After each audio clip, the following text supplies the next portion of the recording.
इस वीडियो में बात करने वाले हैं आर्मी ईस्टर्न कमांड में जो है काफी कमाल की वैकेंसी आ चुकी है ग्रुप सी पोस्ट के लिए। बहुत ही अच्छी पोस्ट है फ्रेंड्स। 158 पोस्ट पे जो वैकेंसी निकाली गई है, आप मैट्रिक पास हैं तो आप फॉर्म को अप्लाई कर सकते हैं। फुल नोटिफिकेशन के बारे में यहाँ पे हम डिस्कशन करने वाले हैं और ये डिफेंस लाइन की वैकेंसी है फ्रेंड्स। इसमें कैसे सिलेक्शन होगा, क्या प्रोसीजर है और फॉर्म कैसे फिल करना है, सबसे इंपॉर्टेंट बात हम यहाँ पे जो है बात करने वाले हैं। 30 अप्रैल 2022 को जो है इसका एम्प्लॉयमेंट न्यूज़पेपर में जो है नोटिफिकेशन जारी कर दिया गया है और आप देख सकते हैं davp.nic.in की जो है वेबसाइट पे भी इसको लाइव कर दिया गया है और आप यहां से जो है डाउनलोड कर सकते हैं। एनआईसी की पोर्टल आप सबको पता है, गवर्नमेंट की पोर्टल होती है और यहाँ पे वैकेंसी जो देख सकते हैं यहाँ पे पब्लिश किया गया है। इसमें सबसे बड़ी बात यह फ्रेंड्स कि मेल और फीमेल दोनों प्रकार के कैंडिडेट्स यहाँ पे फॉर्म को अप्लाई कर सकते हैं। जिससे क्या होता है ना, कभी कभी कि कुछ ऐसे डिफेंस सेक्टर की वैकेंसी निकलती है जिसमें फीमेल को अलाउ नहीं रहता, लेकिन यहाँ पे फीमेल भी अलाउ है, मेल भी अलाउ है। अब यहाँ पे आपको सबसे पहले समझना यह है कि आप नोटिफिकेशन को कैसे डाउनलोड करेंगे। तो मैंने लिंक आपको डिस्क्रिप्शन बॉक्स में दिया हुआ है। डिफेंस जॉब पोर्टल एक ऐसा पोर्टल जहां पे आपको जो है डिफेंस के बारे में ही वैकेंसी पब्लिश की जाती है। यहाँ पे आप देख सकते हैं, यहाँ पे बहुत सारी वैकेंसी आपको लाइव देखने को मिलेगी। लेटेस्ट न्यू अपडेट में नेवी का है, आर्मी का है और भी बहुत सारे स्टेट पुलिस में जो भी वैकेंसी चल रही है, 10वीं 12वीं पास पे कौन सी डिफेंस वैकेंसी चल रही है, आपको यहाँ पे देखने को मिलेगा। आप रेगुलर बेसिस पे यहाँ पे विजिट करके नोटिफिकेशन समझ सकते हैं। तो इसी में देख सकते हैं eastern command AMC unit group C recruitment. आप इस पे क्लिक करेंगे तो आपके सामने ये जो है खुल जाएगा फुल नोटिफिकेशन के साथ। और आप ओवरऑल जानकारी पढ़ना चाहते हैं तो एक नज़र में आप यहाँ से पढ़ सकते हैं।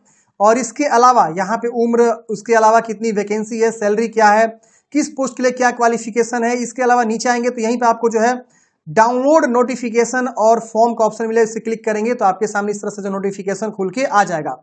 चलिए हम आपको जो है जो ऑफिशियली नोटिफिकेशन है उसके माध्यम से सारी इन्फॉर्मेशन को समझाते हैं। और हाँ, बोलना चाहूंगा अगर आप वीडियो को लाइक नहीं किए हैं तो प्लीज लाइक कर दीजिए ताकि हमें और मोटिवेशन मिले इसी प्रकार की वीडियोस लाने के लिए।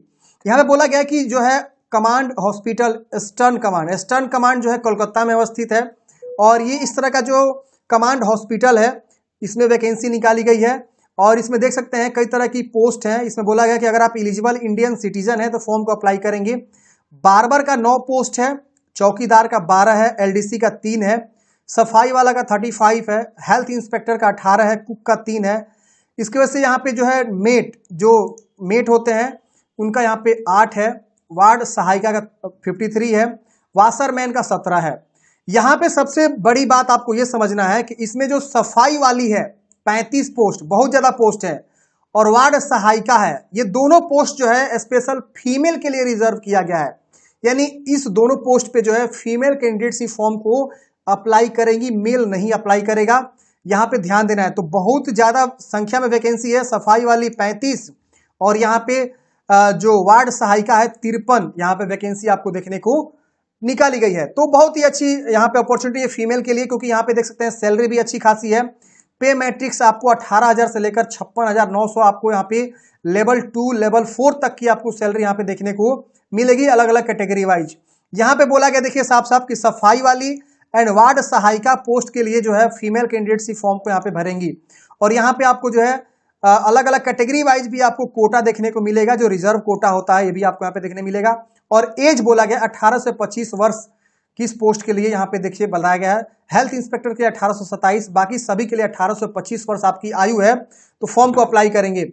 अब यहाँ पे कैसे आपको एज कैलकुलेट करना है, तो गूगल ओपन करेंगे, एज कैलकुलेटर यहाँ पे लिखेंगे और जो लास्ट डेट है फॉर्म फिल करने का, उस लास्ट डेट पे आपका एज जो है फुलफिल होना चाहिए। यानी आपका मान लीजिए डेट ऑफ बर्थ जो है 14 जनवरी 1999 है, ठीक है, और आपने ये लिखा। और जो इसका लास्ट डेट है फॉर्म फिल करने का, जो लास्ट डेट है मैं आपको दिखा देता हूँ क्या है लास्ट डेट।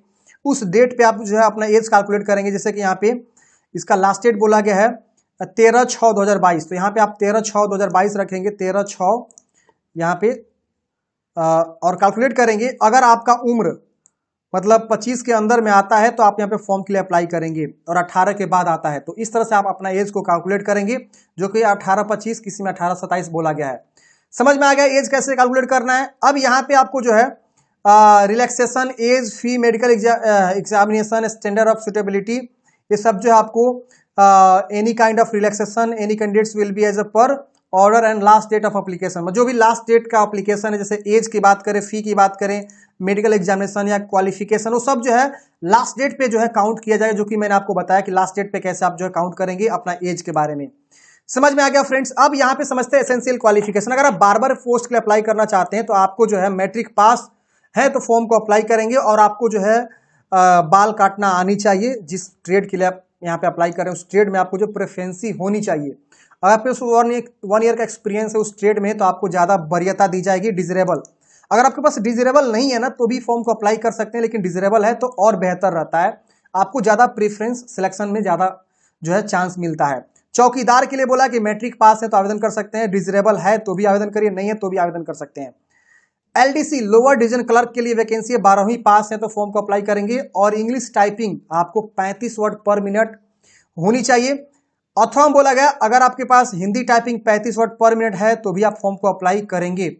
इसके अलावा सफाई वाला एसेंशियल क्वालिफिकेशन मैट्रिक पास है तो फॉर्म को अप्लाई करेंगे, और आपको साफ सफाई करना आना चाहिए तो आप यहाँ पे फॉर्म को अप्लाई करेंगे। हेल्थ इंस्पेक्टर मैट्रिक पास बोला गया है, और सैनिटरी इंस्पेक्टर कोर्स सर्टिफिकेट आपके पास होनी चाहिए। डिजरेबल बोला गया कि 1 ईयर का एक्सपीरियंस है सैनिटरी इंस्पेक्टर में तो आप यहाँ पे फॉर्म को अप्लाई करेंगे। इसके अलावा कुक की वैकेंसी है, मैट्रिक पास बोला गया है, और आपके पास जो है कुकिंग का नॉलेज होनी चाहिए, जो इंडियन कुकिंग खाना बनाना आपको आनी चाहिए, ये डिजरेबल में बोला गया है। ट्रेड्समैन मेट की वैकेंसी है जिसमें बोला गया कि आप मैट्रिक पास है तो आवेदन करेंगे। तो सभी वैकेंसी जो लगभग लगभग मैट्रिक पास पे है। वाशरमैन, वार्ड सहायिका, ये सब जो मैट्रिक पास पे है, और जिस ट्रेड में आप अप्लाई करेंगे तो आप उस ट्रेड में नॉलेज हो, ताकि आपका ट्रेड टेस्ट होगा तो उसमें आपका जो है अच्छा से सिलेक्शन हो सके, आप उसमें पास हो सके। तो ये चीजें यहाँ पे जो है बताई गई है। अब यहाँ पे बोला गया कि जो भी यहाँ पे एग्जाम्स होंगे, सिलेक्शन प्रोसेस बताया गया है कि selection will be made as a per existing government rule, जो भी गवर्नमेंट रूल है उसके अनुसार यहाँ पे जो है आपका सिलेक्शन होगा। और बोला गया कि strictly on the basis of merit in the written examination, जो आपका रिटन एग्जाम होगा ना उसके बेस पे जो आपका मेरिट लिस्ट निकलेगा उसके बेस पे आपका सिलेक्शन होगा। एंड क्वालिफाइंग जो आपका एग्जाम्स होंगे उस पे होगा, जिसमें आपका स्किल ट्रेड टेस्ट होगा तो आपका यहाँ पे सिलेक्शन होगा।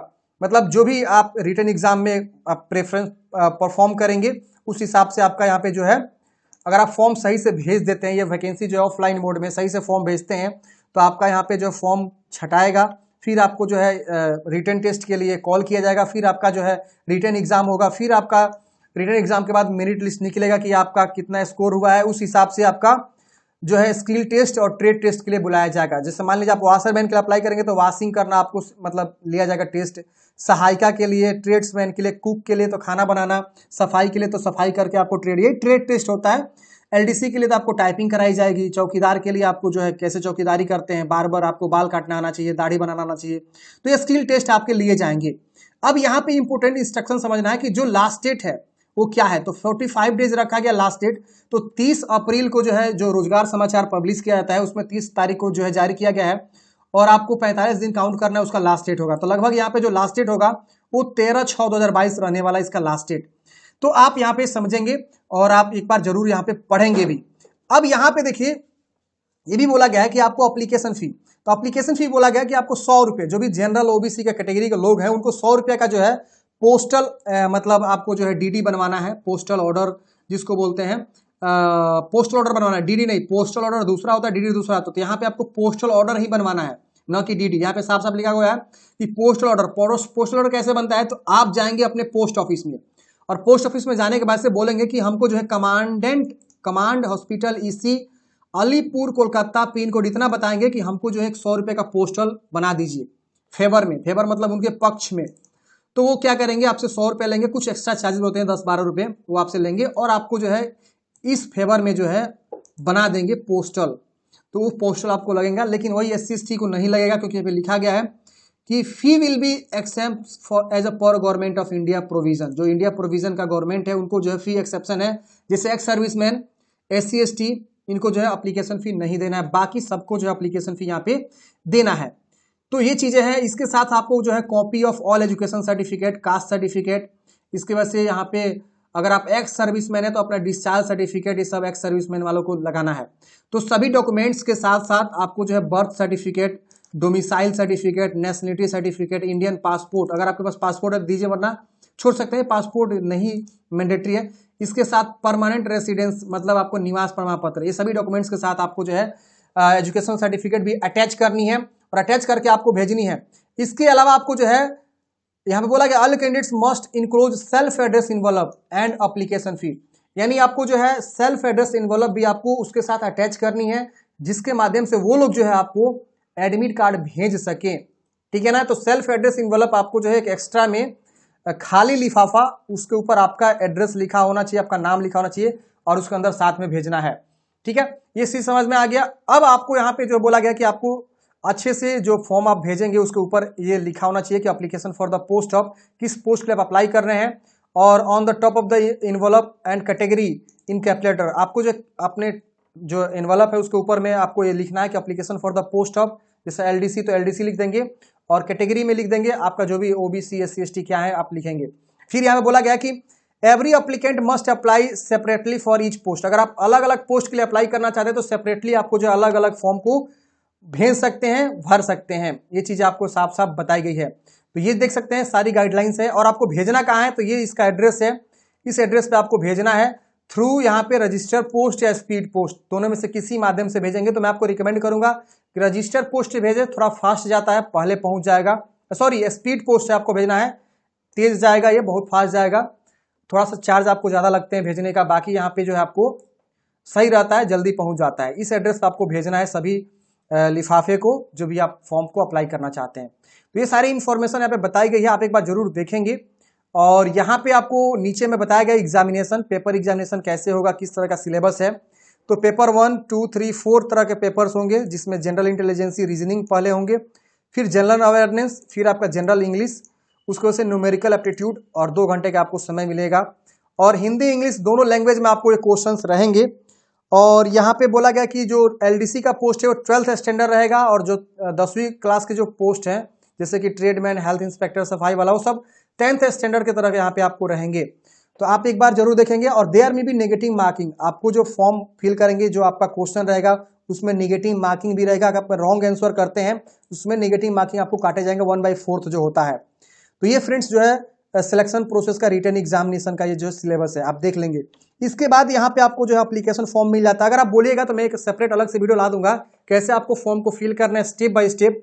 तो आप हमें कमेंट बॉक्स में जरूर बताइएगा, ताकि ज्यादा कमेंट आएगा तो मैं एक सेपरेट वीडियो लाऊंगा कि कैसे आपको फॉर्म को फिल करना है, ये कैसे भरना है, और कैसे आपको जो है सभी डॉक्यूमेंट्स को अटैच करनी है, डीडी कैसे बनवानी है, जो पोस्टल ऑर्डर है, सॉरी पोस्टल ऑर्डर कैसे बनवानी है, इसके साथ कौन कौन से डॉक्यूमेंट्स लगाएंगे और कैसे आपको भेजना है, सारी इन्फॉर्मेशन मैं आपको अलग से सेपरेट वीडियो में ला दूंगा अगर आप कमेंट बॉक्स में बताते हैं तो। ये वैकेंसी बहुत ही अच्छी है, 158 पोस्ट पे, काफी ज्यादा पोस्ट है। तो आप जरूर फॉर्म को अप्लाई करें। और आपको कोलकाता ही एग्जाम के लिए जाना होगा, जो कि यहाँ पे कोलकाता से वैकेंसी निकल के आ रही है। और कमांड हॉस्पिटल जो है स्टर्न कमांड की वैकेंसी है, आप यहाँ पे देख सकते हैं। मिलते हैं फ्रेंड्स नेक्स्ट वीडियो में, हमें दीजिए इजाजत और देखते रहिए DS helping forever. Thank you for watching. जय हिंद।